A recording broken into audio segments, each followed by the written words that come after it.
자, 언론을 보면 만기 연장. 지금 부동산 PF 부실이 심각한데 계속해서 대출금 만기 연장을 해주고 있어요. 총선 이후로 다 미루고 있는데 그러면 어떻게 돼요? 폭탄이 더 커지는 겁니다. 이자는 계속 붙고 있잖아요. 지금 이러고 있는 중이란 말이에요. 머니투데이 기사를 좀 볼게요. 만기 연장만 벌써 3번째. 부실 PF 산소호흡기 뗀다. 이런 기사가 있는데요. 이제 언론에서 수치가 좀 나오는데 요거부터 좀 볼게요. 금융당국 공식 수치가 있고 비공식 수치가 있네요. 여기에 플러스 20조. 증권사가 PF 잔액이 6조 3천억이라고 밝혔는데 알고 보니까 여기에 20조, 채무 보증을 한 20조가 숨어 있더라. 저축은행도 9조 8천억이라고 했는데 토지담보대출로 10조를 더해줬더라. 30조가 더 있어. 그래서 164조 3천억이에요. 지금 부동산 PF 잔액이 164조예요. 164조. 거기다가 이 부동산 PF 대출 연체율이요. 은행은 0.23인데 증권사는 13.85. 어마무시하죠. 이렇게 연체된다는 건 떼인다는 겁니다. 저축은행 5% 돌파했어요. 5.56. 캐피탈 4.44. 상호금융 4.18. 보험사 1.11. 자, 보시면 2021년에는 상호금융, 캐피탈, 저축은행, 증권사, 은행 나쁘지 않았어요. 0.3. 거기다가 상호금융은 0.09였어. 작년 말에는. 근데 올해 9월 말에는 4점대로 치솟습니다. 연체율이 4점대가 넘는다는 건 심각하다는 뜻이거든요. 떼인다는 거예요. 돈을 못 갚고 있다는 거예요. 이자를 못 내고 있다는 거잖아요. 결국은 부동산 PF를 막 남발해서 금융권들이 지금 힘들다라는 얘기를 하는 거 아닙니까? 164조, 숨어있는 30조까지 튀어나왔어요. 없던 게 생긴 겁니다. 최근 들어서. 요즘에는 뭐 1조, 2조, 10조가 무슨 누구 집 애 이름처럼 막 나오는데 심각한 거죠. 엄청난 폭탄이 터질 건데, 자, 부동산 개발 사업 단계, 요거를 알면은 좀 이해하기 더 쉬운데, 처음에 토지 매입을 계약하고 잔금을 납부합니다. 계약금이 필요하죠. 이 계약금을 어떻게 하냐? 증권, 캐피탈, 저축은행을 통해 브릿지론을 받아요. 토지 매입 위험하고 인허가 위험하고 본 PF 미성사될 위험이 있기 때문에 브릿지론은 만기가 짧고 이자가 셉니다. 하이 리스크 하이 리턴이다 이거죠. 그러니까 증권사, 캐피탈, 저축은행이 이걸 많이 했어요. 시중은행은 브릿지론을 아예 안 합니다. 초반에 부동산 개발할 때 1차 브릿지론이 일어납니다. 그 다음에 공사비가 필요하겠죠? 땅을 샀으니까 은행, 보험, 증권, 캐피탈, 저축은행을 통해 본 PF, 중도금 대출이 일어나요. 여기에는 미분양 위험이 있고 시공사 위험이 있고 준공 위험이 존재합니다. 자, 이게 다 지어졌으면 입주 시기가 됩니다. 은행을 통해서 담보대출을 이루고 미입주 위험이 있고 미매각 위험이 있다. 이렇게 돼 있는데 결국 브릿지론, 본 PF, 그 다음에 판매. 이렇게 이어지는 거예요. 빚을 2번 내고 판매를 해서 이 빚을 갚아나가는 구조. 이게 우리나라 부동산 개발 사업 단계. 자기 돈 요만큼 가지고 엄청나게 큰 사업을 하는 거예요. 빚으로만. 그러니까 지금처럼 부동산 경기가 바닥을 치면 와르르 무너지는 겁니다. 옛날에는 이렇게 다 빚으로 하지 않았어요. 시공사들이 어느 정도 자본을 자기 돈을 태워가면서 공사를 했는데 어느 순간부터 땅 사는 것도 빚으로, 건물 짓는 것도 다 빚으로 하게 됐어. 이러니까 쉽게 하고 떼돈을 버니까 너무너무 신났지. 금융권도 이자가 펑펑 터지니까 너무너무 신났지. 그러면 그 비용을 누가 감당하느냐? 그 아파트를 사는 우리가 감당하는 거예요. 아파트 값이 너무 올랐어. 공사비가 올랐대. 공사하는 비용의 40% 이상이 금융비용입니다. 이자로 나가는 거예요. 그러니까 이 대출을 줄이면요, 아파트 값도 줄어들어요. 싸집니다. 근데 자기 돈이 아니라 다 빚내서 공사를 하니까 이게 1,000만 원이면 400만 원이 이자라는 거예요. 황당하죠. 그게 우리나라의 아파트라는 겁니다. 생각해보니까 황당하죠. 지금 아파트 값이 그렇게 형성돼 있는 거예요. 자, 근데 얘네들이 돈잔치 했잖아. 엄청난 돈잔치를 했어요. 돈을 엄청 벌었지. 이자 잔치로. 부동산 PF 얼마나 짭짤해. 전부 다 돈잔치 끝냈고 지금 어렵다고 도와달라고 난리예요. 건설사 살려야 된다. 금융권 살려야 된다. 개소리하고 있어. 수익의 사유화, 손실의 사회화. 이런 얘기가 이놈들한테 나오는 거예요. 여기에는 금융권에는 기재부 관료들이 다 촘촘히 박혀 있고 부동산 건설사, 여기는 언론까지 갖고 있는 건설사들, 얘네들이 다 박혀 있으니까 이 둘이 한 몸이란 말이에요. 이 둘이 국민들의 피를 빨아먹으면서 자기 배를 채우고 있는 애들이에요. 이 카르텔을 무너뜨려야 됩니다. 무너지고 있는 중이죠. 태영건설 만기 대출 400억 상한유예 합의. 태영이 무너진다 했는데 안 무너졌네? 부도 처리된다 했는데 부도 처리가 안 됐네? 왜 안 됐는지 봤더니 상환유예 만기 연장해줬어요. 얘도 총선 뒤. 결국은 총선 뒤에요. 400억입니다. 400억을 못 갚아서 부도 날 뻔했다는 거예요. 태영이 400억이 없다는 겁니다. 건설사들이 위험한 걸 어디에서 알 수 있느냐? 하청업체들한테 결제를 해주는데 어음 결제해주면 이 회사 망하는구나 이런 생각을 하면 된다고 해요. 왜냐하면 하청업체들은 실제로 노동자들을 쓰기 때문에 인건비를 줘야 되잖아요. 근데 인건비를 줘야 되는 회사한테 어음을 준다? 진짜 어렵다는 뜻이에요. 태영이 어음을 주고 있습니다. 그래서 이 회사 망하는구나 얘기가 이 판에서 파다하게 돌았어. 근데 태영보다 먼저 망할 줄 알았다라고 하는 데가 어디냐면 대우건설이에요. 대우건설이 어음으로 지급한 지 꽤 오래됐습니다. 현장에 어음 지급을 해요. 인건비를 내야 되는 하청업체들이 하겠습니까? 안 하죠. 대우도 위험하고 굵직한 건설사들 위험한 데가 꽤 있습니다. 신일 해피트리, 신일 부도 났죠.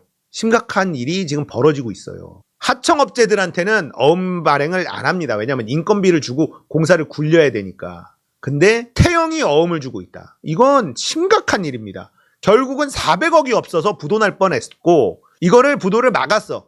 일단 연장했다는 거야. 연장. 뭘 팔아서 갚은 게 아니라 대주단이 알았어. 나중에 갚어. 이걸 한 거예요. 일각에서는 보이지 않는 힘이 작용했다는 관측도 나온다. 금융당국이 대주단이 소속된 금융지주사에 태영건설 관련 대출을 연장해달라고 요청한 것으로 알고 있다. 이겁니다. 총선 전에 터지면 큰일 나니까 이거 대출 연장해. 이거 전부 다 감옥 갈 일이에요. 금융당국이 왜 금융지주사한테 압력을 넣습니까? 이런 기사가 나왔다는 건 사실일 확률이 매우 높잖아요. 이거 다 감옥 갈 일이에요. 총선 뒤로 다 밀어놨는데 총선 끝나면 뻥뻥뻥 터집니다. 그래서 여러분들 중에 우리나라 한국 주식 투자하시는 분들이 있으면 총선 전에 좀 정리해서 현금화 시켜놓으세요. 총선 끝나고 나면 엄청난 일이 터질 가능성이 높아요.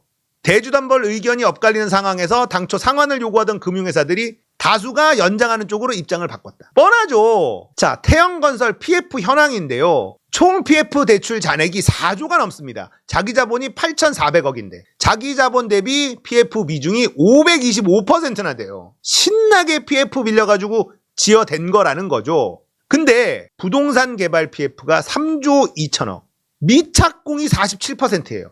태영이 심각한 게 이겁니다. 공사를 하고 있으면 어떻게든 돈을 돌릴 수가 있는데 공사 시작도 못한 게 절반이에요. 이게 어떻게 살아남습니까? 살릴 수가 없어요. 태영건설을. 내용을 보면 망하는 거 확정이구나라는 걸 알 수가 있습니다.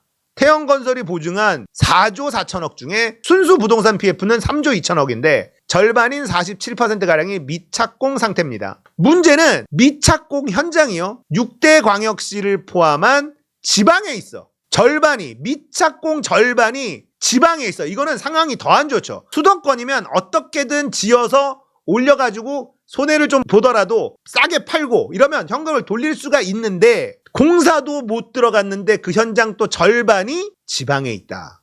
엄청난 악성이라는 거예요. 악성. 대출 연장 없이 당장 사업 마감하면 7,200억을 갚아야 돼요. 7,200억. 400억을 못 막아서 지금 부도 난에 만회하는데 이런 상황이라는 거죠. 태영건설 순차입금이 1조 9,300억, 부채 비율 479%, 건설사 중에 가장 높다. 영업이익으로 이자도 제대로 상환하기 어려운 상황이다. 못 막습니다. 그래서 SBS 주가가 올라가는 거예요. SBS 팔아야 된다. 태영 안 망하려면 SBS를 팔아야 된다. SBS에서 태영이 빠지면 더 좋아지겠지. 이러면서 SBS 주가가 오르는 거예요. 부동산 PF 만기 연장만 하고 있어요.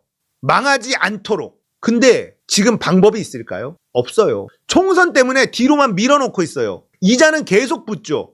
그러면 폭탄의 크기가 더 커지는 겁니다. 이걸 윤석열 정권이 하고 있습니다. 국민이고 나라고 안중에도 없는 인간들이에요. 크게 터지면 상관없어. 우리가 총선만 이기면 되지. 이겁니다. 이런 것들을 뽑은 사람들 진짜 반성해야 돼요. 자, 김진태가 삽질을 했을 때부터 특단의 조치를 취했어야 돼요. 망할 곳을 정리를 하고 수술에 들어갔어야 돼요. 근데 계속 뒤로 미루다가 이제 터지면 몇 배로 그대로 터지는 겁니다. 자, 강원도민들이 김진태를 뽑은 것도 진짜 큰몫한 거예요. 김진태가 어마어마한 만행을 저지른 겁니다. 막을 수가 없어요.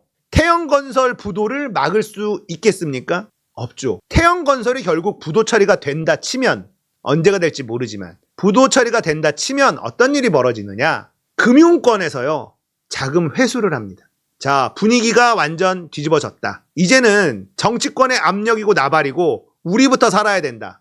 갑자기 문을 잠궈버리고 회수에 들어가잖아요. 뻥뻥뻥 터집니다. 금융회사들은 자기 살 길 찾아가요. 분위기가 그렇게 타면 자기 살 길 반드시 찾아갑니다. 부도는 연쇄적으로 터지기 때문에 나까지 안 오게 만들기 위해서 일단 회수할 수 있는 거 다 회수해요. 그러면 진짜 크게 터진다는 거예요. 총선 뒤로 다 밀어놔서. 이 폭탄이 너무 커졌어. 김진태발 금융 문제 터졌을 때 그때부터 수술 들어갔어야 되는 걸 지금까지 키워놓은 거예요. 그러니까 아파트 살 생각하시는 분들은 꿈도 꾸지 마시고, 주식 투자하시는 분들은 총선 전에 현금화 시켜놓고 대기하시는 게 현명하다. 이건 답이 없습니다. 어마어마한 폭탄이 터질 예정이에요. 그러니까 기재부 놈들도 이 미친놈들인 게, 자기 권력에 눈이 멀어서 건전재정 이러면서 바보 대통령 세워놓고 자기들 욕심만 챙기고 있잖아요. 진짜 나쁜 놈들이에요. 그 놈들은 알고 있거든요. 아는 놈들이 하니까 더 나쁜 거예요. 모르고 한 것도 큰 죄지만 알고서도 이렇게 방치하고 있어요. 자기들의 권력을 위해서. 기재부와 건설사 간에 이 카르텔, 금융권 건설사 카르텔, 이거 박살내지 않으면 대한민국 미래가 없어요. 이거 완전히 박살내야 돼. 이걸 완전히 박살내야만 대한민국 미래가 열립니다. 얼마나 많은 돈을 우리가 엉덩이에 깔고 앉아 있습니까? 그 돈이 시중에 풀리면 경기가 돌 거 아니야. 우리나라 내수가 안 된다. 내수가 죽는다. 왜 죽어? 사람들이 돈을 아파트에 엉덩이에 깔고 앉아 있으니까, 맨날 이자만 내고 앉아 있으니까. 그 돈이 시장에 풀려봐요. 우리나라 내수 결코 작은 나라가 아닙니다. 인구가 적어서 내수 시장이 너무 적다? 안 그래요. 생각해 보십시오. 각 집마다 주담대로 얼마씩 이자를 내고 있고 원금을 얼마씩 갖고 있는지. 아파트 값이 그렇게 비싸지 않다면 그 돈이 세상을 다 돌고 돌 거 아닙니까? 내수 시장 작살 날걸요? 시장이 작아서 내수는 안 된다? 그게 아닙니다. 부동산, 건설사들과 이 금융권 카르텔들이 빚내서 집 사라 해서 아파트값 펌프질하고 전세자금 대출이라는 희대의 개사기 상품 팔아제껴서 이명박이 만든 그 상품 때문에 거품을 계속 키워놨잖아요. 그래서 쓸 돈이 없으니까 내수가 안 돌아가는 거예요. 아파트 안에 10억, 20억이 우스운 나라가 말이 됩니까? 대한민국 평균 소득이요, 300만 원이 안 돼요. 250만 원인가 그렇습니다. 평균이요.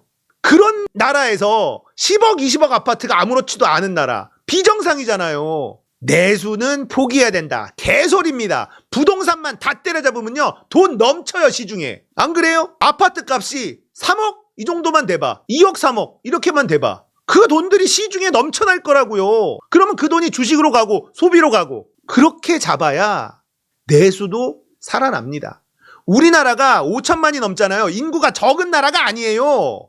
지금 실거주 의무 폐지 안 한다고 난리치고 있잖아요. 절대 해주면 안 됩니다. 그거 부동산 업자들 살려주려고 하는 거예요. 투기 자본들 살려주려고 하는 거예요. 투기 세력들은 정말 다 찍어내야 됩니다. 실거주 의무를 폐지해야 된다고 주장하는 건 뭐예요? 들어올 사람도 없는 아파트를 지었다는 뜻 아닙니까? 실제로 살지도 않을 사람들, 그 사람들한테 팔았다는 거 아닙니까? 그러니까 그 아파트 값이 말이 안 되고 그 아파트 수량도 말이 안 된다는 거예요. 그런데 여기가 기회의 땅이다, 여기가 이제 다 줍줍하면 된다, 실거주 의무도 폐지된다, 펌프질 해가지고 다 분양시킨 거 아닙니까? 어거지로. 집은 사는 게 아니라 내가 사는 곳이잖아. 그 개념만 잡으면 대한민국 팽팽 돌아갑니다. 기재부, 금융권, 그리고 건설사, 토건 세력, 이 카르텔 박살내면 대한민국 돈 많아요. 자영업자들도 잘 될 거고요. 우리나라 주식시장도 지금보다 훨씬 잘 될 거고요. 지금까지 국민들의 피를 빨아먹으면서 금융권과 토건 세력만 배불린 겁니다. 이걸 알아야지 돼요. 부동산 터집니다. 무조건 터집니다. 대비하세요. 아파트 살까? 이 생각하는 사람들 다 접으세요. 폭락장 옵니다. 반드시 와요.